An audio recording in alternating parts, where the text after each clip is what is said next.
Esta es la realidad y es de agradecer. Escuchar, jóvenes, nosotros no somos tan jóvenes, por eso os damos las gracias. ¡Viva la madre que os parió! Una enorme ola apareció frente a los políticos que intentaron rápido escapar, pero ya es tarde, porque encima les cayó con la furia de Poseidón vuestra rabia. ¡Viva la madre que os parió! Parecía que era el fin y que no habría salvación. De pronto de la nada aparecisteis, sois muy grandes, de verdad. Aparecisteis por comida y nos llevasteis de ilusión. ¡Viva la madre que os parió!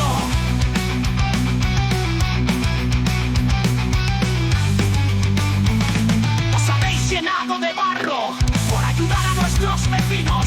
Es precioso ver cómo con vuestro corazón habéis dado un golpe encima de la mesa contra esta sociedad que os había dado la espalda.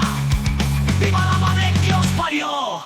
Eso es España, me siento orgulloso de vosotros. Gracias por vuestra ayuda en esta desgracia.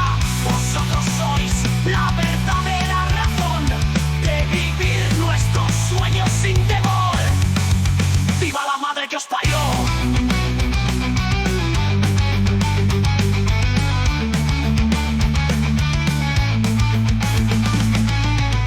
El país está orgulloso de vosotros, porque tenéis la verdad en el brillo en vuestros ojos.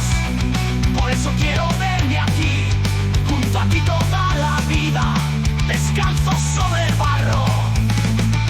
¡Viva la madre que os parió! ¡Gracias!